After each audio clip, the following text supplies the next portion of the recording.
So in the alternative retirement investment sphere, there are two different types of structures that you could use depending on your strategy. One is called a rollover as business startups, ROBS for short, and another is called a self-directed IRA.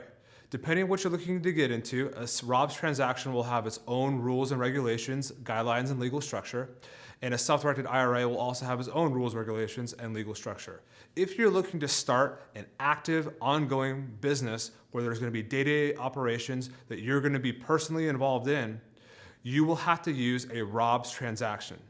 A ROBS transaction, which stands for Rollover as Business Startups, involves a C corporation, a 401k, and an investment of 401k funds into the C corporation to buy the stock of the C corp. So at the end of the day, your 401k becomes an investor in your own C corporation. By doing so, you're avoiding the penalties and taxes of pulling the money out of your IRA or 401k directly.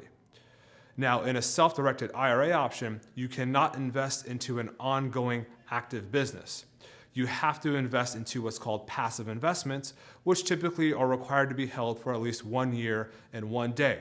So if you're an active business, technically you could sell within 3 to 6 months. With this self-directed IRA business or investment, you're not allowed to do that. Popular examples of this are rental real estate. You purchase a property, you collect the rent, all the rent goes back into the IRA, and by purchasing the property, you're not penalized or taxed with money that you've used from your retirement account.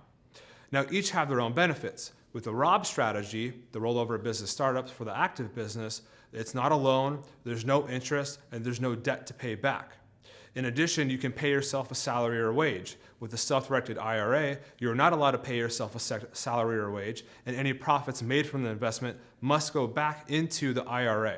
There's also a cost difference for each of these transactions. A ROBS transaction will range for as low as $3,000 upwards of $10,000, with the average being around $5,000 for this transaction. In a self-directed IRA, it could be as low as $300, upwards of $5,000, $6,000 for this transaction, with an average probably around $2,000 to $3,000, depending on the complexity of your strategy. So each have their own individual unique benefits. If you're going into an active business, you want to focus on the ROBS transaction. And if you're going into a more passive long-term strategy where you want to invest into rental real estate or other types of passive investments, a self-directed IRA is going to be your best option for you. As long as you follow the specific rules and guidelines for each one, you shouldn't have any issues with the IRS and Department of Labor.